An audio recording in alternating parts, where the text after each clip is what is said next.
Assalamualaikum warahmatullahi wabarakatuh. Halo, selamat siang pemirsa, kembali Anda menyaksikan Apa Kabar Indonesia Siang bersama saya Ana Telita dan Celia Alexandra. Celia, apa kabar? Kabar baik, Ana. Hari ini Ana gimana kabarnya? Baik sekali, kita akan menghadirkan beragam informasi ya tentu saja untuk pemirsa. Ada informasi apa nih pertama? Ya, kita ke informasi pertama pemirsa. Ini dua orang pria pengatur jalan yang merupakan Pak Ogah di Bandar Lampung diamankan polisi lantaran diduga mengeroyok pengendara sepeda motor. Ya, dalam aksinya yang terekam kamera warga, pelaku menganiaya korban karena tidak terima ditegur saat berada di perputaran jalan bypass Soekarno-Hatta, Bandar Lampung.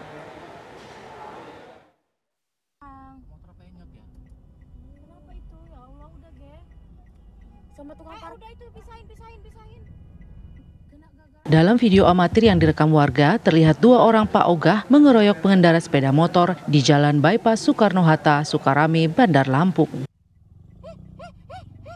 Dalam video berdurasi 26 detik itu, korban sedang berboncengan dengan istri dan anaknya di perputaran jalan setempat.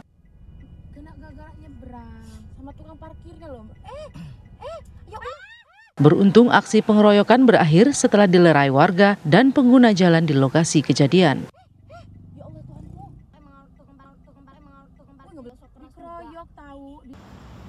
Kepolisian sektor Sukarame, Bandar Lampung akhirnya menangkap dua pelaku sehari pasca peristiwa tersebut. Kedua pelaku adalah Sandi Bintang dan Sigitoni, warga Waihalim, Bandar Lampung. Keduanya nekat menganiaya korban karena tersinggung dengan ucapan korban. Kepada polisi, pelaku berdalih jika korbanlah yang terlebih dahulu memukul dirinya. Karena tidak terima, pelaku bersama rekannya kemudian mengeroyok korban hingga terjatuh di lokasi kejadian. Ya, di tengah-tengah jalan itu Bang, kami sudah bilang dia membawa anak, janganlah pinggirin dulu aja Mas, jangan berribut dan berdebat. Mungkin di situ cekcok lah, adik saya ini kurang terima gitu, dia buka helm, lalu dia memukul dia, saya melindungi adik saya. Adapun modusnya itu yang bersangkutan tersangka tersebut itu memutarkan kendaraan, sementara yang korban ini bawa anak dan istri melaju dari lampu merah Hendro Suratmin Soekarno-Hatta, kaget di stop sama dua orang pelaku ini. Apa yang dialami korban, Pak? Yang dialami memar-memar. Kedua pelaku sementara dikenakan sanksi wajib lapor sambil menunggu korban membuat laporan resmi kepada pihak kepolisian. Dari Bandar Lampung, Pujiansah, TV One mengabarkan.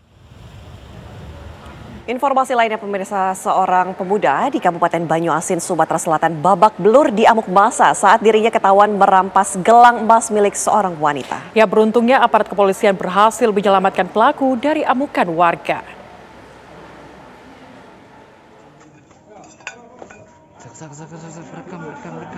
Puluhan warga ini mengamuk kepada pelaku perampasan gelang emas milik warga di kawasan Kenten Laut, Kecamatan Talang Kelapa, Kabupaten Banyuasin, Sumatera Selatan. Warga mendobrak rumah dan memukuli pelaku dengan menggunakan kayu. Mereka geram lantaran pelaku melakukan aksi kejahatan di kampungnya sendiri. Untungnya, aksi brutal massa ini bisa berhasil diredam setelah aparat kepolisian Polsek Talang Kelapa tiba di lokasi. Awalnya, pelaku Adi Aprianto mendatangi rumah korban bernama Agustina dengan meminta sejumlah uang. Lantaran tidak dikasih, pelaku mengambil paksa gelang emas yang dipakai korban. Korban kemudian berteriak minta tolong sehingga warga berhamburan keluar memburu pelaku di rumahnya. Masuk mobil ngembek duit. Nah dari duit itu aku keluar, aku lah embek duit itu kan. Aku bilang jangan diambil aja itu nak. Nah dari situ dia jenguk gelang aku Pak. Gelang itu dia gigitnya tangan aku nih lah, rampasan ya, bulat situlah. Ya, jadi pelaku mencuri gelang emas kurang lebih satu suku dengan nilai kurang lebih 8 juta rupiah. Untuk hukuman dan? Untuk hukuman itu pasal 365 dengan ancaman hukuman 9 tahun penjara. Pelaku saat ini berada di Polsek Talang Kelapa untuk dilakukan penyidikan. Untuk mempertanggungjawabkan perbuatannya, pelaku terancam hukuman 9 tahun penjara. Dari Kabupaten Banyuasin, Sumatera Selatan, Puja Kusuma, TV One mengabarkan. Ya, Kementerian Kelautan dan Perikanan atau KKP ini berhasil kembali mengamankan 1 unit kapal ikan asing berbendera Vietnam yang kedapatan melakukan penangkapan ikan secara ilegal di perairan Laut Natuna. Dalam penyergapan, petugas terpaksa mengeluarkan beberapa kali tembakan peringatan.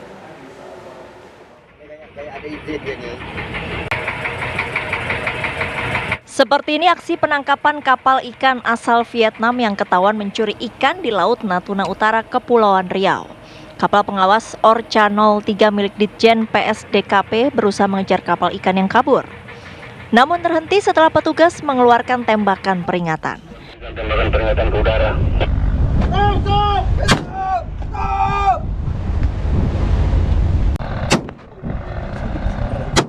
Penangkapan terjadi Sabtu 17 Agustus lalu. Penangkapan tersebut berawal dari informasi dari nelayan setempat yang melihat adanya kapal Vietnam yang masuk ke perairan Natuna Utara untuk mencuri ikan. Kapal berukuran 120 GT dengan jumlah 9 orang kru kapal termasuk nahkoda itu membawa hasil tangkapan ikan curian sebanyak kurang lebih 1 ton ikan. Kapal ikan asing ditangkap karena tidak dilengkapi dokumen perizinan dan menggunakan jaring trawl yang dilarang. Dalam proses penangkapan, aparat Vietnam berusaha melakukan upaya menghalangi petugas PSDK untuk membawa kapal pencuri ikan itu untuk diproses hukum. Ada, tadi kita sampaikan bahwa ya wajar lah mereka melindungi warga negaranya kan. Ketika kami tangkap, mereka berusaha untuk menghalau kita, menghalang-halangi, meminta supaya itu dilepas. Tapi karena itu sudah melanggar kedaulatan Republik Indonesia, perairan kita, maka saya tegaskan ditarik sampai ke Pangkalan Presiden Kabupaten. Modusnya mencurikan. Saat ini 9 ABK berwarga negara Vietnam berada di Pangkalan PSDP Batam untuk diperiksa dan diproses sesuai hukum yang berlaku. Dari Batam, Kepulauan Riau, Alboin, TV One mengabarkan. Pemirsa, tim gabungan Kementerian Kelautan dan Perikanan atau KKP bersama dengan Bea Cukai berhasil menggagalkan upaya penyelundupan benih-benih lobster senilai 90 miliar di Batam, Kepulauan Riau. Dalam penyergapan, tim terlibat kejar-kejaran dan melepas tembakan peringatan.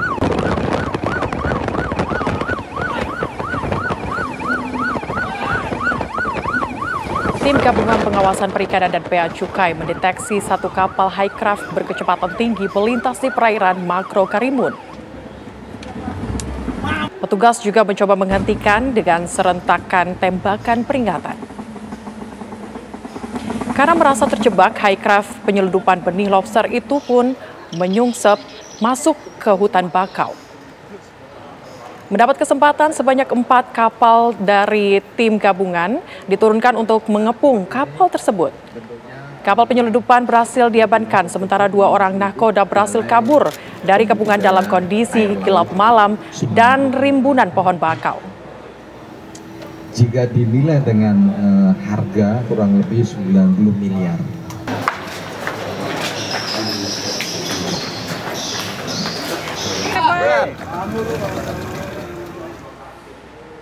Ya pemirsa, 2 pengendara motor terlibat tabrakan setelah salah satu kendaraan menyerempet kendaraan sepeda Gayo di Goa, Sulawesi Selatan. Ya, dan akibat tabrakan tersebut 2 orang tewas di tempat. Talasang, jadi kalau dari arah Pasar Burung-Burung menuju ke Detik-detik usai terjadinya kecelakaan maut antara 2 pengendara motor ini terekam video amatir warga di Jalan Poros Patalasang, Desa Sunggumanai, Kecamatan Patalasang, Kabupaten Goa, Sulawesi Selatan. Kedua korban masing-masing Letda Syarifuddin 35 tahun dan Hardian Syah 23 tahun tewas seketika di lokasi kecelakaan. Di dalam Kerasnya tabrakan pun membuat salah satu pengendara terpental masuk ke dalam drainase. Peristiwa kecelakaan maut ini terjadi saat korban Hardian Syah yang mengendarai motor bernomor polisi DD4707DV melaju dari arah Jalan Poros Malino menuju kota Sungguh Minasa, menyerempet warga yang sedang mengayuh sepeda. Namun naas, usai menyerempet pengendara sepeda, kendaraan Hardian Syah hilang kendali dan menabrak pengendara motor bernomor polisi DD2108 SRF dari arah berlawanan yang dikendarai oleh Letda Syarifuddin. Hasil olah TKP kita di lapangan tadi yaitu sepeda motor aerob yang dari arah Malino ke Suminasa berserempetan dengan sebuah sepeda gayung. Jadi selanjutnya sepeda motor aerob tersebut bertabrakan dengan sepeda motor NMAX yang dari arah Suminasa ke arah Malino. Dari Kabupaten Goa, Sulawesi Selatan, Idris Tajanang, TV One mengabarkan. Kita beralih ke informasi lainnya pemirsa. Musim kemarau ini mengakibatkan sejumlah danau mengering di Cirebon, Jawa Barat. Namun keringnya salah satu danau justru menjadi daya tarik tersendiri. Bahkan menjadi wisata dadakan yang selalu ramai dikunjungi ratusan warga. Mereka juga menikmati pemandangan matahari tenggelam di dasar danau yang menghijau. Berikut informasinya untuk Anda pemirsa.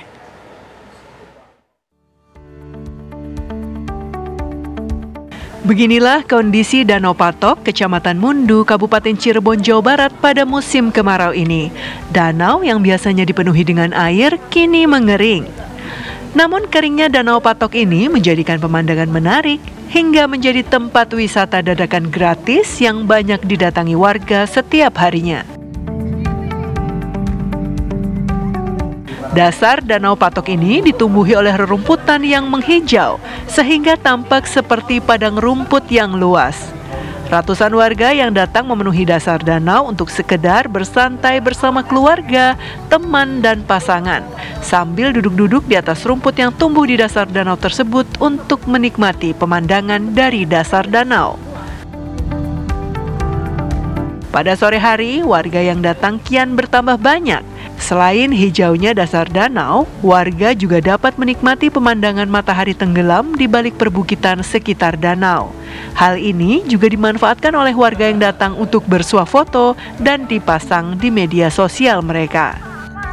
Di mana ini Baca? Dari Buntet. Buntet. Apa sih yang membuat penasaran ke sini? Rame aja sih di viral tuh di TikTok. Oh gitu. Iya, ini kan lagi musim kemarau ya, jadi kering. Jadi banyak wisatawan ke sini ya. Ada sunsetnya tuh bagus banget. Iya. Setiap harinya, puluhan pedagang dadakan juga memanfaatkan situasi ramai ini untuk berjualan di dasar danau. Namun sangat disayangkan, banyaknya warga yang datang ini kurang menjaga kebersihan, di mana tidak sedikit sampah yang berceceran di rumput hijau dasar danau tersebut. Dari Cirebon, Jawa Barat, Ervan Septiawan, TV One mengabarkan.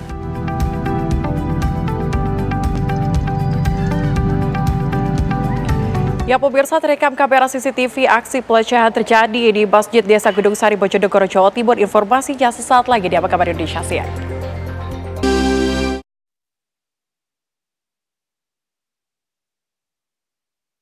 Dari rekaman CCTV terlihat seorang pria berjalan masuk ke halaman masjid mengintip posisi jamaah.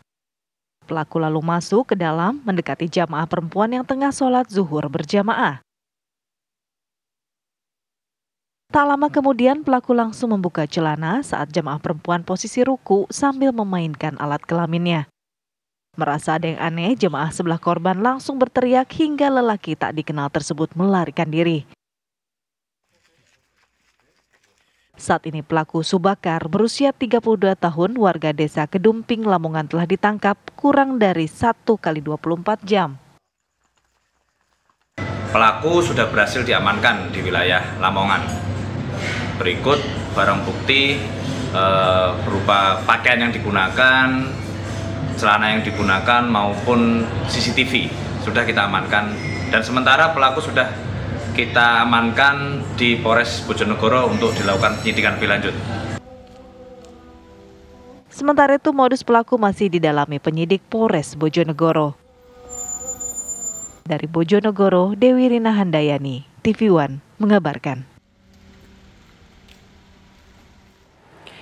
Ya pemirsa, untuk mengetahui kronologi kejadian dan motif pelaku pelecehan seksual terhadap seorang perempuan yang sedang sholat di masjid, sudah bergabung bersama dengan kami AKP Fahmi Amarullah.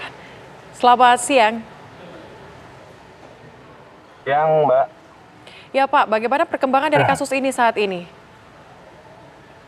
Kasus ini sementara masih kami lakukan upaya penyidikan, kami lengkapi berkas untuk segera kita kirim ke kejaksaan. Demikian, Mbak. Pak Kasat, kalau pelaku sendiri sudah diamankan? Sudah diamankan, alhamdulillah kurang dari 1 kali 24 jam. Setelah kejadian, tim dari Satreskrim Polres Bojonegoro sudah mengamankan yang bersangkutan di wilayah Lamongan. Oke. Motifnya apa, Pak? Karena kita melihat ini sepertinya dilakukan di beberapa perempuan yang sedang bersolat saat itu. Motif yang dilakukan ini atas dasar apa, Pak? Ya, jadi berdasarkan pengakuan dari tersangka, bahwa tersangka ini pada saat melihat ada jemaah wanita langsung terangsang nafsu, sehingga langsung spontan melepaskan celananya kemudian melakukan tindakan asusila tersebut. Oke, adakah indikasi kelainan jiwa, Pak, mengingat perilaku seperti ini yang tak lazim ya, Pak? Ya, untuk kelainan jiwa sementara sedang kita ajukan untuk kedokteran ahli kejiwaan, tapi namun sampai saat ini berdasarkan kami tanyakan kepada keluarga, baik histori tindak tanduknya selama ini, tingkah laku sehari-harinya yang bersangkutan normal, Mbak. Oke, Pak Kasat, ini apakah kejadian yang dilakukan oleh pelaku ini pertama kalinya atau sebelumnya sudah pernah melakukan kejadian yang sama? Ya, kalau berdasarkan pengakuan untuk kejadian ini baru pertama kali, Mbak. Tapi tetap kita dalami lagi apabila terjadi di tempat yang lain. Oke. Pak Kasat, jika kita melihat informasi yang kemudian beredar juga, apakah memang orang ini tidak berada dalam lingkup masjid tersebut, artinya warga luar atau warga daerah tersebut, Pak?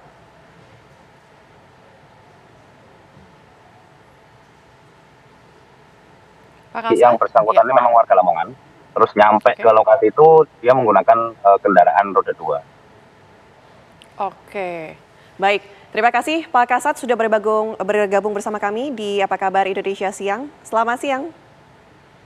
Ya, pemirsa, ini seorang anak laki-laki menjadi korban sodomi oleh seorang pria di sebuah rumah yang berdampingan dengan masjid di Palmerah, Jakarta Barat. Kita akan update mengenai peristiwa ini sesaat lagi di Apa Kabar Indonesia Siang, pemirsa.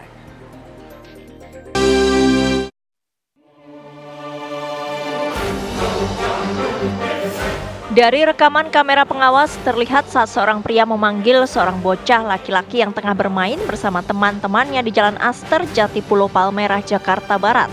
Korban yang menghampiri kemudian diajak oleh pelaku ke belakang mobil yang terparkir di sebuah rumah yang berdampingan dengan masjid.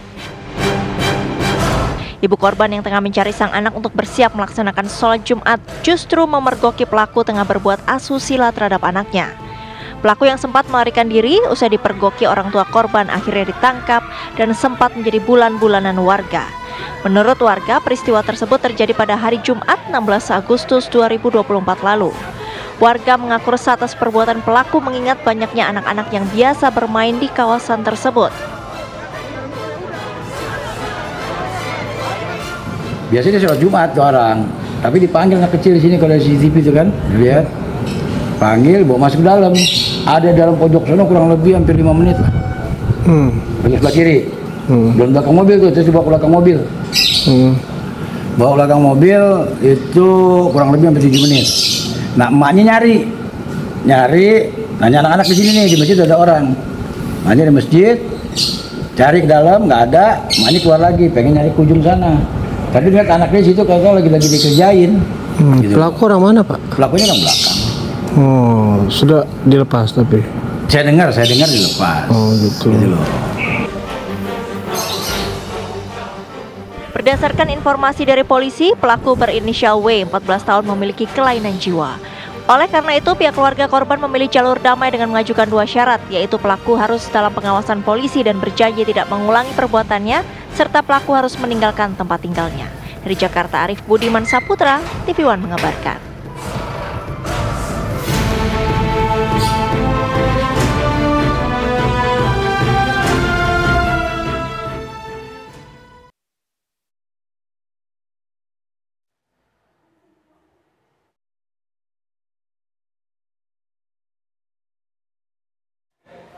Ya, ini miris sekali ya kejadian seperti ini. Kita juga akan update kronologi kejadiannya seperti apa terhadap aksi pencabulan tersebut. Sudah ada rekan kami pemirsa Iman Fajar yang akan memberikan informasi terkini di lokasi kejadian.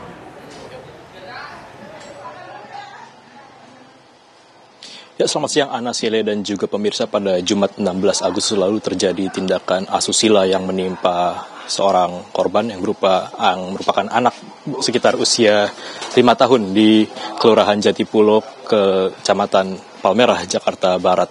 Dan untuk mengetahui seperti apa kronologi lebih detail kita akan tanyakan kepada Ketua RT setempat, yakni adalah Ibu Epi. Selamat siang Ibu Epi. Selamat siang Pak, selamat siang. Oke, Ibu Epi, boleh diceritakan soal tindakan asusila yang menimpa anak berusia 5 tahun tersebut di kawasan ini seperti apa saat itu, Bu, kronologinya? Kronologinya memang saya sih belum pas kejadian itu memang saya lagi di luar. Tapi pas lagi rame-ramenya udah ada tuh, saya udah ada pas kejadian ibunya lagi nguber si pelaku dari TKP sampai sini tuh saya ada gitu. Ibu, kalau berdasarkan dari keterangan yang kita terima ya Bu ya, ini kan kejadiannya terjadi di masjid tidak jauh dari sini ya Bu ya, sekitar 50 meter. Dan kemudian pelaku kemudian dikejar oleh ibu korban, lari ke gang ini Bu. Kemudian terjadi keramaian, itu boleh ditunjukkan Bu, di sebelah mana keramaiannya Ibu? Keramaiannya tuh mulai dia udah banting-banting panci.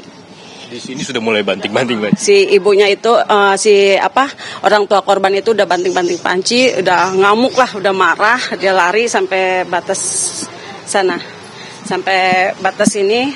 Nah dari sini udah rame tuh jam 11 kurang, itu udah rame, udah saya juga nggak melihat pas kejadian di sininya, nggak melihat ada pelakunya gitu. Pelakunya nggak ada sih pas lagi rame-ramenya di sini. Nah itu jam 11 kurang.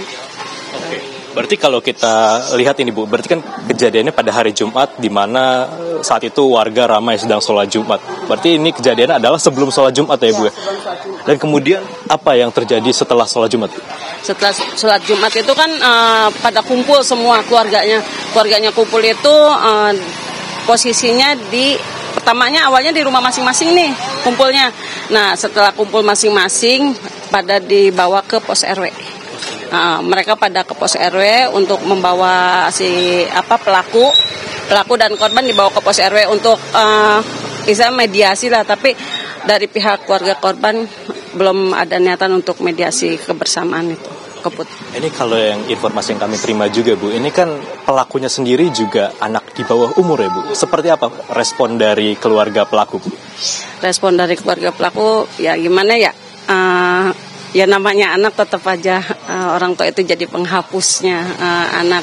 Tapi mereka sih memang mengakui anaknya memang ada kekurangan dari mentalnya, yang orang tua pelaku bilang sih seperti itu ya ke saya. Dia itu ada kekurangan kayak disabilitas gitu. Kalau dari keluarga korban sendiri Bu, ini seperti apa kondisinya sekarang? Karena saya dengar juga sedang pulang kampung ke daerah Bogor ya Bu. Itu apakah ada informasi Bu seperti apa kondisi terkini dari keluarga maupun dari sang korban si anak ini Bu? Ya, kalau untuk saat ini orang tua korban sama si korban itu lagi ke Bogor dulu untuk istirahat mungkin ya, untuk menghilangkan rasa trauma si anak itu. Yang saya lihat sih anak itu kayak trauma, kayak ada rasa ketakutan itu pasti ada, mungkin karena kumpulan orang-orang banyak. Terus juga kan anak usia itu kan nggak boleh ada kebisingan juga, mungkin hatinya dia jadinya deg-degan apa gimana, saya juga kurang tahu, cuman nggak nyaman aja kelihatannya. Biasanya tuh anak itu kan ceria itu biasanya. Dari keluarga korban sendiri Bu, apakah mereka berniat untuk melakukan tindakan hukum ke depannya Bu, atau seperti apa yang Ibu dapatkan informasi Bu? Untuk saat ini berdamai sih untuk saat ini, dan juga di atas materai mereka pada menandatangani pernyataan untuk berdamai satu sama lain. Cuman mungkin ada suatu faktor yang nggak bisa meneruskan, saya juga kurang tahu ya. Mungkin pihak keluarga korban nanti yang bisa menjelaskannya ya. Ibu Epi, terima kasih banyak Ibu atas waktu dan informasinya. Selamat beraktivitas kembali Ibu. Itu dia pemirsa wawancara kami dengan Ketua RT setempat mengenai tindakan asusila yang terjadi di kawasan kami melaporkan saat ini. Seperti itu, Ana, Celia, dan juga pemirsa, kita kembali ke studio. Ya, terima kasih Iman Fajar melaporkan langsung dari Palmerah, Jakarta Barat. Terima kasih. Dan pemirsa, kami harus jeda terlebih dahulu. Saya jeda apa kabar Indonesia Siang Bahas yang akan kembali dengan informasi lainnya untuk Anda sesaat lagi. Anda kembali di Apa Kabar Indonesia Siang. Pemirsa, ini praktik bullying atau perundungan dalam dunia pendidikan kedokteran spesialis masih terus terjadi. Kementerian Kesehatan sejauh ini sudah menerima lebih dari 1.200 laporan mengenai bullying yang dilakukan oleh dokter senior ke dokter junior.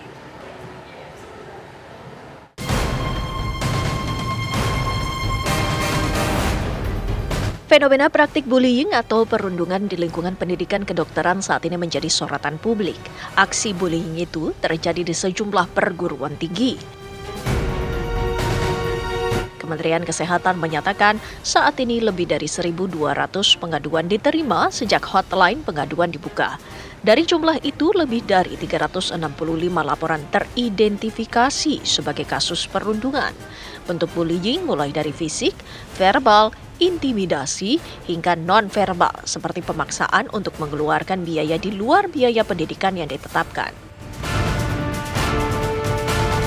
Banyak yang menyampaikan karena sebelumnya mereka diperlakukan seperti itu, ya. Jadi misalnya adanya arisan, ya, kemudian harus menyiapkan misalnya lapangan untuk bermain bola yang kemudian disewa dengan menggunakan anggaran oleh junior, harus kemudian menyiapkan makan untuk misalnya pada saat jaga malam dan sebagainya, ataupun kegiatan-kegiatan lain ya yang seharusnya tidak dibebankan kepada juniornya dalam hal ini. Bullying juga terjadi di Fakultas Ilmu Kedokteran Universitas Padjadjaran atau UNPAD Bandung, Jawa Barat. Pihak UNPAD telah menjatuhkan sanksi kepada 10 orang yang diduga terlibat perundungan. Hukuman yang diberikan kepada 10 terduga pelaku itu bertingkat, mulai dari berat, sedang hingga ringan. Muncul fenomena bullying yang sangat meresahkan kita semua kan gitu. Karena bullyingnya atau perundungan ini sudah mengarah pada hal-hal yang negatif. Gitu. Contoh verbal, fisik, kemudian cyber. Yang terakhir yang paling kita sangat miris itu adalah tentang finansial. Sehingga dengan temuan seperti itu, Fakultas Kedokteran khususnya UNPAD akan menindak tegas pelaku bullying ini, sehingga mengeluarkan 10 orang residen, mengeluarkan sanksi. Sementara itu, Ikatan Dokter Indonesia IDI Jawa Barat menentang setiap perundungan yang terjadi di lingkungan pendidikan program pendidikan dokter spesialis atau PPDS karena bertentangan dengan sumpah dokter dan moral etik kedokteran. IDI Jabar menegaskan setiap perlakuan bullying tak ada kaitannya dengan proses pendidikan di dunia kedokteran. Tim TV One mengabarkan. Ya pemirsa, praktik perundungan atau bullying juga terjadi di Fakultas Kedokteran Padjadjaran Bandung. Seperti apa praktik bullying yang terjadi di UNPAD tersebut sudah bergabung bersama dengan kami Rizkula Seva Aldriansa, merupakan Ketua BEM Kema UNPAD Bandung. Selamat siang. Ya, selamat siang. Seva, apakah Anda benar mendengar adanya perundungan atau bullying yang terjadi di universitas Anda? Iya, betul. Memang dari saya pribadi ya banyak mendengar bahwasanya memang di Universitas Padjadjaran masih banyak gitu praktik bullying yang diterapkan kepada mahasiswa dari program pendidikan dokter spesialis seperti itu. Oke. Untuk praktik bullying ini terjadi di sekitar lokasi universitas, ini apa saja yang terjadi di sana, Seva? Iya, bahwasanya sebenarnya praktik bullying ini beragam ya, entah itu cyberbullying atau mungkin saat ini sedang beredar mengenai bahwasanya para mahasiswa PPDS ini diminta melakukan hal-hal yang tidak seharusnya atau tidak sesuai dengan kegiatan akademik, entah itu disuruh untuk mengeluarkan uang iuran ataupun melakukan hal-hal yang sekiranya hanya menguntungkan pihak-pihak senior seperti itu dan justru merugikan pihak-pihak juniornya. Dan tentunya kejadian atau perilaku bullying ini terjadi di lingkungan mereka belajar, entah itu di rumah sakit mereka melakukan pembelajaran ataupun mungkin di tempat mereka melakukan perkuliahan di Universitas Padjadjaran. Oke, Seva, bisa Anda rincikan kembali, ini kan tadi Anda menyampaikan bahwa ada cyberbullying, kemudian juga terjadi membuat iuran begitu ya untuk mentraktir dan sebagainya. Bisa Anda rincikan mungkin detailnya seperti apa yang terjadi? Ya, barangkali untuk rinciannya ya, cyberbullying barangkali seringkali kita mendengar ya, enggak hanya di Universitas Padjadjaran, bukan hanya di PPDS Universitas Padjadjaran, tapi mungkin di program PPDS di universitas lainnya, bahwasanya cyberbullying ini terjadi ketika seorang senior itu menyuruh juniornya gitu, mungkin lewat media sosial atau mungkin mengeluarkan kata-kata yang tidak mencerminkan sebagai seorang dokter gitu ya, mungkin kepada para juniornya. Ketika mungkin juniornya melakukan kesalahan gitu. Padahal seperti yang kita ketahui bahwasanya seorang mahasiswa PPDS pun masih belajar seperti itu dan mungkin banyak melakukan kesalahan gitu. Tapi justru para junior ditekan oleh para senior untuk menjadi seseorang yang sempurna. Dan oleh karena itu sebenarnya hal ini itu sebenarnya tidak bisa dinormalisasikan di lingkungan PPDS. Pun tadi saya sebutkan bahwasanya ada beberapa praktik seperti memberikan iuran kepada senior, itu memang benar terjadi seperti itu, bahwasanya ada beberapa, kemarin saya mendengar beberapa kasus gitu di Universitas Padjadjaran program pendidikan dokter spesialis, bahwasanya para junior ini dimintai iuran gitu yang nantinya dimanfaatkan untuk salah satunya kepentingan senior ini, entah itu membelikan sebuah makanan, entah itu untuk senior melakukan atau seminar melakukan hiburan seperti itulah gitu. Oke.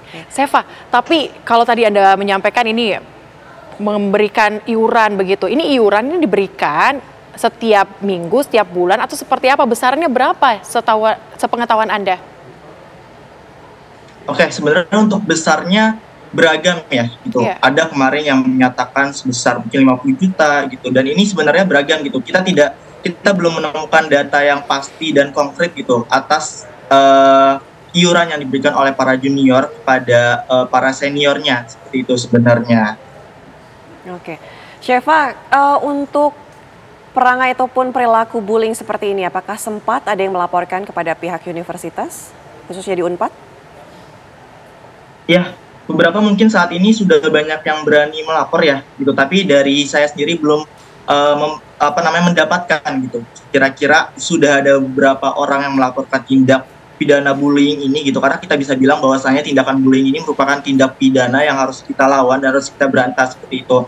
Pun di Unpad saat ini kita pertama kali gitu membentuk yang namanya Komite Etik Pencegahan Anti Perundungan gitu dan Pelecehan Seksual seperti itu, dan mungkin ini merupakan langkah awal bahwasanya saat ini lingkungan PPDS maksudnya tidak akan bisa dinormalisasikan lagi gitu praktik-praktik bullying. Oke, tapi selama ini dari pihak universitas sendiri dengan adanya laporan terhadap kasus tersebut apa yang dilakukan? Langkah konkretnya? Ya, langkah konkret yang dilakukan oleh pihak universitas ya. Mungkin kemarin sudah ramai bahwasanya dekan dari Fakultas Kedokteran Universitas Padjadjaran gitu memecat atau men-DO 2 orang presiden yang 2 orang senior gitu yang melakukan tindak pidana bullying kepada juniornya seperti itu. Bahkan di kasus tersebut ada 10 orang yang terjerat seperti itu. Tapi kemarin bahwasanya terdeteksi bahwasanya 2 orang ini tergolongkan oleh tindak pidana bullying yang cukup berat. Maka dari itu pihak Universitas Padjadjaran khususnya Fakultas Kedokteran gitu memberikan sanksi DO pada 2 orang oknum tersebut. Oke, DO sudah dilakukan begitu ya, Seva. Tapi ke depannya apa yang kemudian akan dilakukan? Kalau tadi sudah ada komite, kemudian dari pihak universitas, apa yang kemudian ditekankan kepada mahasiswa agar dari senior tidak ada bullying lagi kepada junior? Ya, untuk hal yang perlu ditekankan kepada mahasiswa gitu, khususnya dari pihak dekanat, yang pertama, kita bisa melakukan sosialisasi. Sosialisasi apa? Sosialisasi mengenai komite etik, bahwasanya saat ini di Fakultas Kedokteran ya, khususnya Universitas Padjadjaran telah menyediakan wadah bagi teman-teman junior gitu, teman-teman PPDS yang sedang melakukan pembelajaran gitu. Ketika di situ dia menemukan tindak pidana bullying, maka kita bisa melaporkan ke komite etik tersebut. Dan selain itu dari pihak fakultas tentunya harus melakukan dan mengupayakan, bukan harus mengupayakan, wajib gitu untuk melakukan yang namanya pernyataan sikap bahwasanya Fakultas Kedokteran Universitas Padjadjaran dengan tegas gitu sangat menentang tindak dari bullying, entah itu bullying ringan, sedang ataupun berat seperti itu. Dan mungkin dari pihak Universitas Padjadjaran khususnya Fakultas Kedokteran nanti bisa memberikan hotline. Hotline untuk apa? Untuk pengaduan bagi para korban yang terkena kasus bullying seperti itu. Pun bagi para mahasiswa khususnya para senior ataupun mungkin mahasiswa-mahasiswa yang sedang berada di PPDS, mungkin ini gayanya untuk yang di PPDS saja ya, untuk seluruh mahasiswa Fakultas Kedokteran khususnya preklinik ataupun koas, bahwasanya kita sebagai mahasiswa Fakultas Kedokteran harus mencerminkan perilaku seorang dokter gitu, di mana kita sangat menentang keras perilaku bullying dan harus menjadi role model, entah itu bagi sesama sejawat mahasiswa Fakultas Kedokteran ataupun mahasiswa Fakultas Kesehatan lainnya, pun bagi para pasiennya seperti itu. Terima kasih Syefa, Ketua BMKEBA Universitas Padjadjaran Bandung sudah berbagi informasi bersama kami di Apa Kabar Indonesia Siang. Selamat siang. Ya pemirsa, informasi lainnya masih akan kami hadirkan sesaat lagi di Apa Kabar Indonesia Siang. Terima kasih masih bersama kami di Apa Kabar Indonesia Siang. Pemirsa, 5 orang tewas akibat kebakaran yang terjadi di Pontianak Timur, Kalimantan Barat. Ya, korban tidak sempat menyelamatkan diri lantaran api sudah menutup jalan menuju keluar rumah.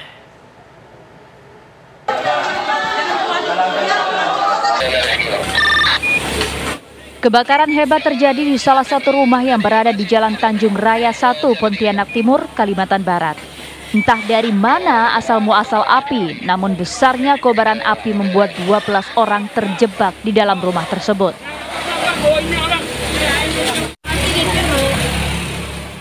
7 dari 12 orang tersebut berhasil menyelamatkan diri meskipun dalam kondisi tubuh penuh luka bakar.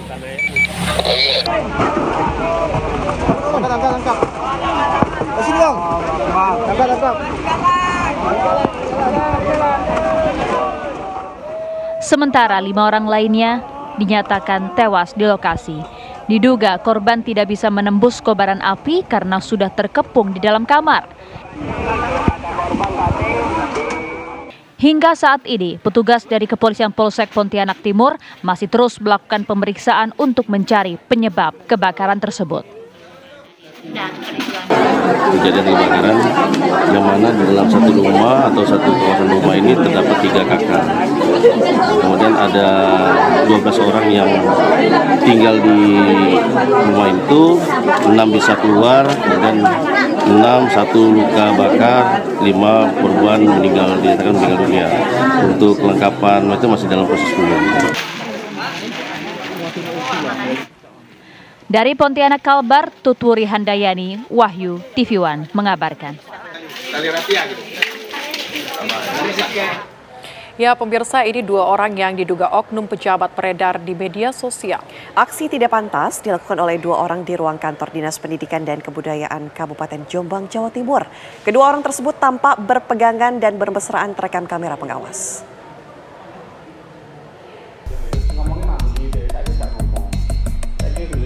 Inilah video yang beredar di media sosial Facebook, diunggah oleh akun bernama Siska S. Video menunjukkan 2 orang di balik kaca dalam ruangan berduaan. Video tersebut terekam pada tanggal 30 Juli 2024. Orang dalam video itu diduga Kepala Dinas Pendidikan dan Kebudayaan dengan sekretarisnya. Akun Siska S mengunggah sejumlah video dengan lokasi yang sama. Hanya saja, pakaian seragam PNS yang dipakai berbeda. Saat wartawan berusaha mengkonfirmasi ke kantor Dinas Pendidikan dan Kebudayaan Jombang, menurut stafnya, Kepala Dinas Pendidikan dan Kebudayaan Senen tengah rapat di luar, termasuk sekretaris dinasnya, Dian Yunita, juga tengah rapat di luar. Di sejumlah lorong kantor yang ada di Jalan Patimura Jombang Kota, memang terpasang CCTV, termasuk di ruang staf yang berada di bagian depan. Saya nggak punya komentar dalam meneliti sebuah IT karena itu ada lembaganya khusus dan ya kita tidak tahu kebenaran hal itu. Tentunya harus dilaporkan dulu ke Baris-Krim. Oh, ini benar atau tidak? Nggak bisa berkomentar terhadap hal itu. Dan selama itu tidak ada yang berkeberatan, ya juga nggak bisa mengomentari. Apakah akan dicek langsung oleh Pak PJ siapa pelakunya dan siapa yang ada di rekaman video? Ya, kalau nggak ada yang berkeberatan, saya mau ngecek untuk apa urusan. Selama tidak ada yang mempermasalahkan, saya juga nggak punya hak untuk mempermasalahkan. Meski menyinggung kepolisian yang seharusnya bertindak untuk menganalisa kebenaran video tersebut, namun secara resmi Pemkab Jombang belum melaporkan ke polisi. Sehingga masih menunggu adanya pihak yang merasa dirugikan akibat video tersebut. Dari Jombang, Jawa Timur, Umar Sanusi, TV One mengabarkan. Merasa dirugikan, Kepala Dinas Pendidikan dan Kebudayaan Jombang, Jawa Timur dan juga Sekretaris Dinas melaporkan pemilik akun Facebook @siska_s ke Ditreskrimsus Polda Jawa Timur lantaran akun tersebut mengunggah video dugaan perbuatan asusila dengan narasi Kadis Dikbud dan Sekdin Dikbud Jombang. Tim kuasa hukum Kadis Dikbud Senen dan Sekretaris Disdikbud Kabupaten Jombang Dian Yunita menunjukkan bukti laporan ke Polda Jawa Timur beserta surat kuasa keduanya di kantornya Jalan Kapten Tandean, Jombang Kota. Namun, Senen dan Dian Yunita tidak datang dalam jumpa pers yang dilakukan tim kuasa hukum. Tim kuasa hukum mengungkapkan akibat video yang beredar dan viral di media sosial tersebut, Kadis Dikbud dan Sekdis Dikbud Kabupaten Jombang ini mengalami tekanan psikologis. Peredaran video tersebut juga berpengaruh pada pekerjaannya serta harmonisasi keluarganya.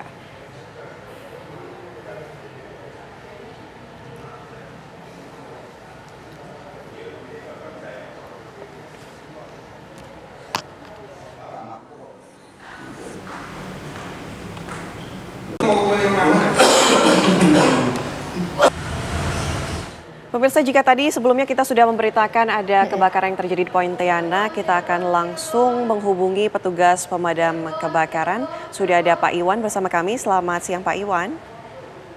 Selamat siang. Pak Iwan, ini kan sejauh ini informasi yang beredar menewaskan 5 orang begitu. Apakah saat ini kebakaran sudah berhasil dipadamkan sepenuhnya dan apa sebenarnya penyebab dari kebakaran tersebut? Jadi untuk pemadaman untuk saat sekarang memang sudah padam total. Jadi 1 hari sebelum kejadian itu besok paginya untuk apinya masih ada, tapi sudah dapat diselesaikan dan ditanggulangi, dipadamkan dengan pemadam. Oke. Ya pemirsa, ini kalau kita lihat memang kebakaran terjadi ini menewaskan 5 orang korban dan ada anak kecil juga, ada bocah juga yang terdapat dalam kebakaran tersebut. Kalau kita melihat ini adalah gambar di mana saat itu pemadam kebakaran ini berhasil untuk memadamkan api yang berkobaran di Pontianak, Kalimantan Timur. Kita sapa kembali Bapak Iwan. Pak Iwan, masih bersama kami? Ya, siap. Oke. Pak Iwan, ini 7 dari 12 orang berhasil menyelamatkan diri dan 5 orang tewas. Pak, ini kebakaran terjadi apa Pak? Kenapa bisa terjadi kebakaran? Jadi untuk dari 3 buah rumah, hampir 3 buah rumah yang terbakar. Jadi 2 buah rumah itu 100% mengalami, sekitar 1 rumah itu mengalami sekitar 90%-an. Jadi untuk penyebab kebakaran itu, untuk kita dari petugas pemadam, kita tidak bisa meraba-raba atau mendeteksi kejadian titik api berasal dari mana, kita tidak tahu. Jadi kita dari petugas menyerahkan dari tim kepolisian atau Polsek yang mengeceknya langsung di TKP. Oke. Pak Iwan, ini berapa lama waktu yang dibutuhkan untuk memadamkan api yang berkobaran di kebakaran tersebut, Pak? Jadi kita pemadam itu sangat ramai dan bergabung, jadi pemadam swasta dan Pemkot serta Kuburaya, itu semuanya berjibaku melawan si jago merah dari jam kejadian jam 3 subuh itu sampai pagi. Diperkirakan itu sekitar jam 7 lewat. Sampai jam 4 jam kita berjibaku melawan si jago merah. Oke, Pak Iwan, terima kasih banyak sudah bergabung bersama kami di Apa Kabar Indonesia Siang, sudah berhasil memadamkan api yang berkobaran di Pontianak, Kalimantan Barat. Terima kasih, sehat selalu Pak. Dan pemirsa, kami harus jeda terlebih dahulu. Saya jeda, kami kembali dengan informasi lainnya masih bersama Ana dan Celia sesaat lagi. Anda kembali di Apa Kabar Indonesia Siang pemirsa. Ini DPR batal menggelar rapat paripurna dengan agenda pengesahan revisi Undang-Undang Pilkada. KPU sebagai lembaga penyelenggara pemilu menjalankan aturan pilkada serentak yang pendaftarannya semakin dekat.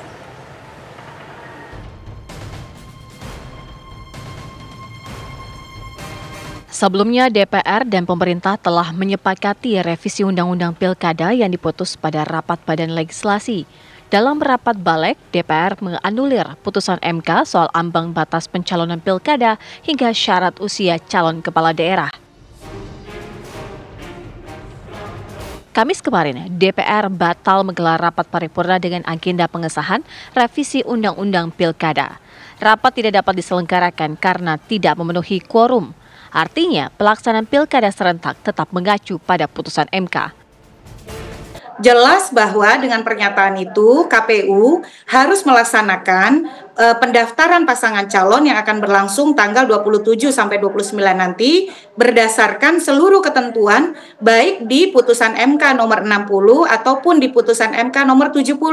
Jangan sampai ada parsialitas seolah-olah yang diakomodir hanya yang nomor 60. Nomor 60 ini soal persyaratan perolehan suaranya, ambang batasnya. Tapi putusan 70 soal usia juga jangan dilupakan. Dan termasuk itu harus sudah mulai diadopsi dalam pengumuman pendaftaran calon yang dilakukan oleh KPU. Kali ini ya rujukannya adalah Undang-Undang Pilkada yang ya terakhir dikoreksi ya lewat uji materi di Mahkamah Konstitusi.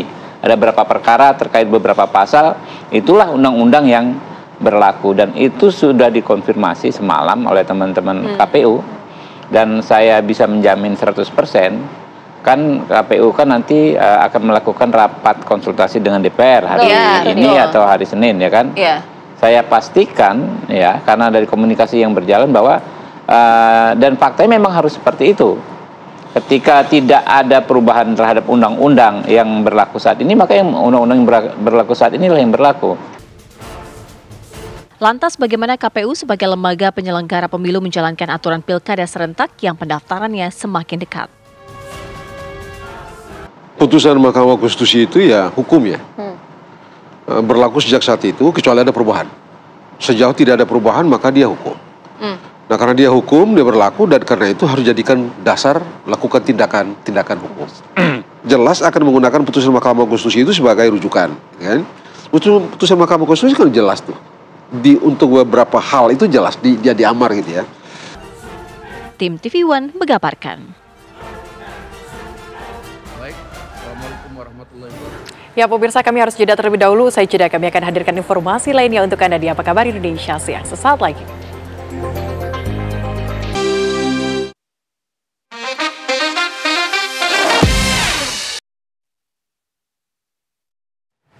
Pemirsa, seorang ibu penyandang disabilitas yang sehari-hari bekerja sebagai pembersih tempat sampah di jalanan sekitar kantor Pemkot Surabaya menjadi korban pembegalan. 4 orang pelaku yang membawa senjata tajam ini merampas motornya dan aksi pembegalan ini terekam kamera CCTV dan viral pemirsa di media sosial.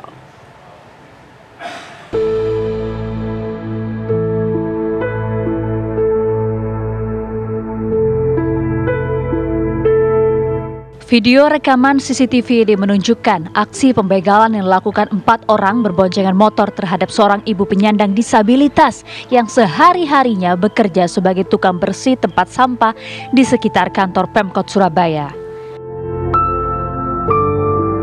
Aksi pembegalan ini terjadi pada pukul 3:30 dini hari, di mana saat itu korban sudah mulai bekerja. Rekaman CCTV yang diunggah di medsos ini pun viral di media sosial. Korban yang bernama Siti Alifah, 48 tahun ini tinggal di rumah kontrakan berukuran kecil 3 x 3 meter di kawasan Jalan Panjang Jiwo nomor 34 Surabaya. Ia tinggal di tempat tersebut bersama suami dan 3 anaknya yang masih kecil. Anak pertamanya juga merupakan penyandang disabilitas. Begitu juga dengan sang suami yang satu matanya mengalami kebutaan. Siti Alifah tidak menyangka jika dirinya menjadi korban pembegalan. Seperti biasa, ia berangkat kerja pukul 3 dini hari. Ia sudah melakukan pekerjaannya sebagai petugas kebersihan sejak 2019 silam. Dini hari itu, ia datangi 4 pemuda dengan berboncengan 2 motor. Di antara mereka ada yang membawa celurit. Meski Siti sudah mengiba bahwa ia orang miskin dan penyandang disabilitas, namun pelaku pembegalan itu tetap merampas dan membawa kabur motornya. PCX tadi satunya joki, satunya yang bawa celurit. Ya, yang Satria tadi satunya joki, satunya yang rampas sepeda saya. Motor. Dirinya berharap keempat pelaku pembegalan tersebut bisa ditangkap dan dijebloskan ke dalam sel tahanan. Pasca kejadian tersebut, dirinya mendapat bantuan dari sejumlah orang yang peduli pada nasibnya. Di antaranya dengan mengganti motornya yang dibegal untuk bekerja. Dari Surabaya, Jawa Timur, Sandi Irwanto, TV One, mengabarkan.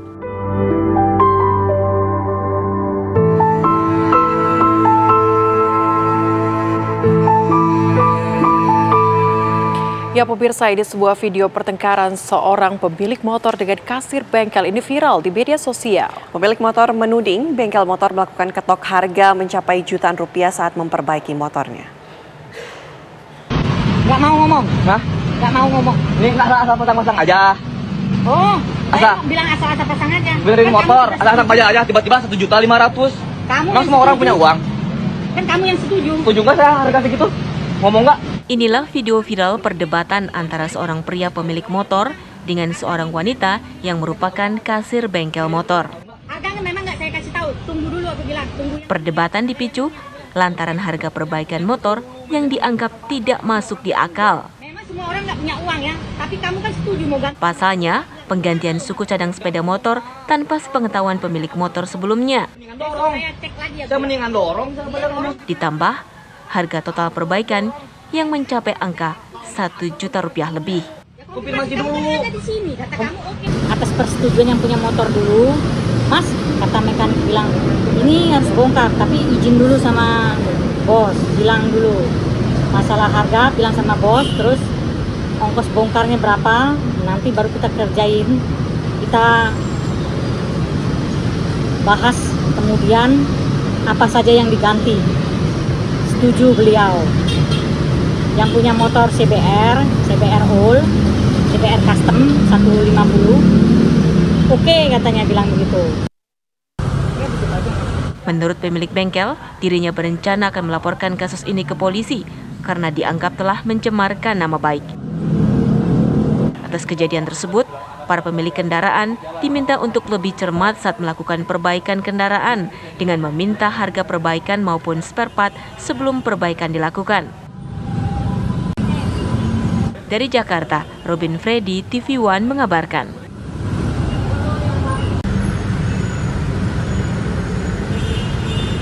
Pemirsa, sejak Selasa lalu ini media sosial dihebohkan dengan isu perselingkuhan Azizah Salsa, istri dari pemain timnas sepak bola Pratama Arhan.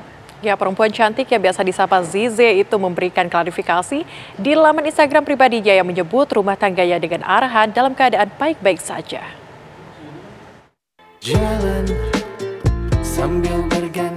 Nama Azizah Salsa atau akrab disapa Zize sedang menjadi sorotan publik.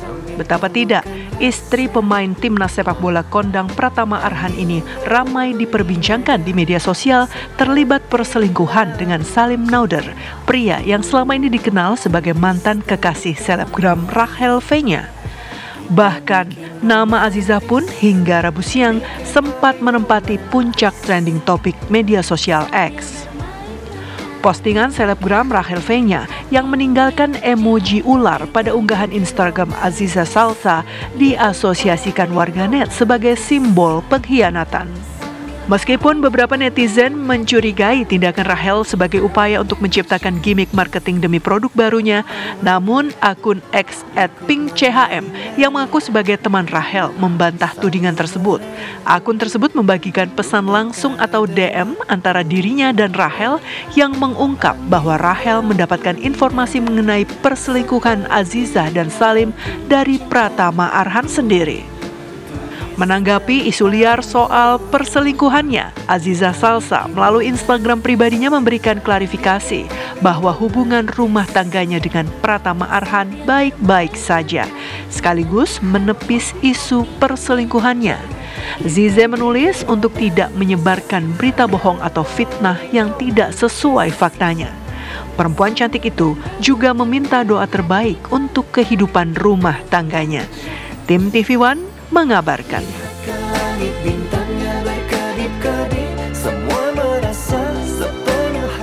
Ya pemirsa, Aziza Salsa ini melaporkan sejumlah akun media sosial yang menyebarkan berita bohong soal perselingkuhannya dari pesepak bola Pratama Arhan ke Barreskrim Polri Rabu siang. Melalui pengacaranya, Ega Marta Dinata, Aziza Salsa melaporkan sejumlah akun media sosial yang menghembuskan berita bohong perselingkuhannya dengan Salim Dauderer, mantan kekasih selebgram Rachel V-nya. Serta menyudutkan diri Aziza hingga rumah tangga Aziza dan Pratama Arhan nyaris bubar.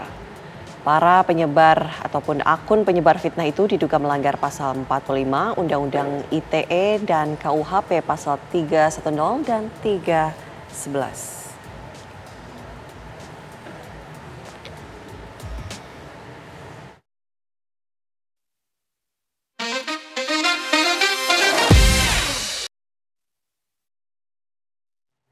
Usai jeda kami kembali dengan informasi lainnya untuk Anda. Tetaplah bersama kami. Masih bersama kami di Apa Kabar Indonesia Siang, pemirsa. Di Wonosobo atau Jawa Tengah ini terkenal dengan kuliner mie oglok, sagon hingga tempe kemul. Nah, ada satu lagi menu khas yang tak kalah nikmatnya, yaitu opor daging entok dengan lalapan daun selada air yang digoreng hingga crispy. Seperti apa sensasi rasanya? Berikut kami hadirkan liputannya untuk Anda.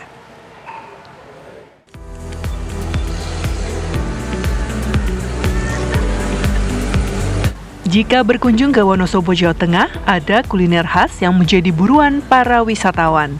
Ya, opor entok sambal ijo tidak boleh dilewatkan saat berkunjung ke Dieng. Salah satu tempat yang terkenal menyajikan opor daging entok adalah rumah makan milik Pak Zen yang terletak di Desa Buntu, Kecamatan Kejajar, Wonosobo, tepat di pinggir jalur utama menuju Dieng. Rumah makan ini selalu ramai dikunjungi oleh wisatawan, baik yang dalam perjalanan menuju Dieng maupun yang pulang dari Dieng. Daging entok sendiri dikenal memiliki tekstur yang lebih padat dibandingkan dengan daging ayam, dan untuk menghasilkan daging yang empuk dan bercita rasa lezat, membutuhkan proses memasak yang cukup panjang. Untuk opor entoknya ini, kuahnya itu sangat menghangatkan badan karena cuaca di Wonosobo sangat dingin.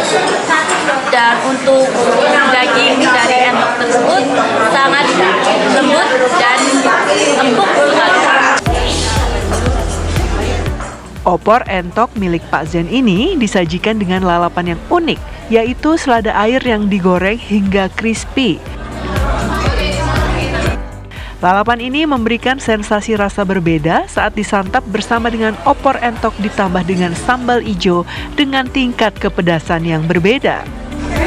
Oke, yang membedakan dengan entok yang lain, yang pertama pasti tentu adalah dagingnya. Yang pertama, kalau entok di tempat kita pasti dari sisi porsi, karena entok-entok yang jumbo yang memang kita hadirkan. Kemudian yang kedua yang paling berbeda itu adalah pengungkapannya, karena kita masak kurang lebih dengan proses pengungkapan itu hampir 2 jam.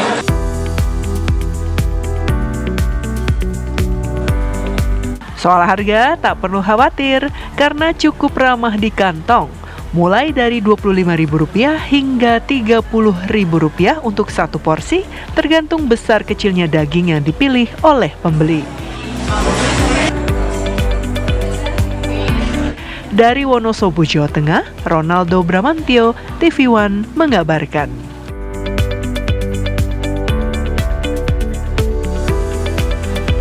Pemirsa, untuk mengisi waktu luang, emak-emak di Blora, Jawa Tengah mengubah daun pule menjadi teh. Nah, teh daun pule ini pun dipercaya mempunyai banyak khasiat untuk menyembuhkan berbagai penyakit.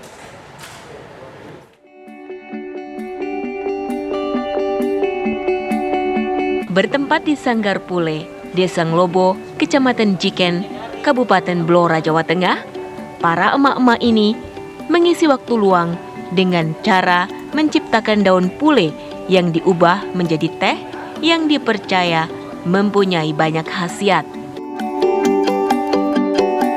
Proses pembuatan teh daun pule sangat mudah.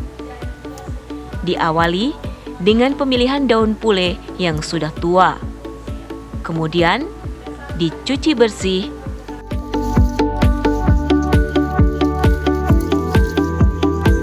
lalu dirajang.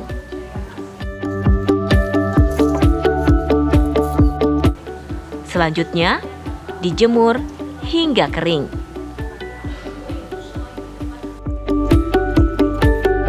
Setelah kering, proses selanjutnya daun pule dihaluskan, kemudian dikemas hingga menjadi teh. Ide pembuatan teh dari daun pule berawal banyaknya pohon pule yang tumbuh subur di Desa Ngobo. Khasiat dari daun pule dipercaya bisa membantu menyembuhkan berbagai penyakit seperti vertigo, asam urat, dan demam. Pemasaran teh daun pule saat ini dibantu oleh pihak Pertamina Cepu Alas Dara Kemuning. Harga yang dijual pun tergolong sangat murah, Rp15.000 per kantong. Seperti teh-teh pada umumnya, cuman yang membedakan ini ada rempah-rempahnya begitu, Pak. Pembuatan teh pule ini kita melihat bahwa di Desa Ngelobo ini sangat banyak pohon pule yang ditanam oleh pihak desa ya. Daun pule ini banyak sekali khasiatnya, yaitu salah satunya bisa untuk vertigo, kemudian untuk asam urat, bisa juga untuk demam. Akhirnya kita punya inisiatif untuk dibuat olahan teh. Dari Blora, Jawa Tengah, Agung Wibowo, TV One mengabarkan. Ya pemirsa, tadi informasi mengenai teh pule ini sekaligus menutup jumpa kita di Apa Kabar Indonesia siang kali ini. Saya Celia Alexandra. Dan saya Ana Telita pamit undur diri. Terima kasih. Sampai jumpa.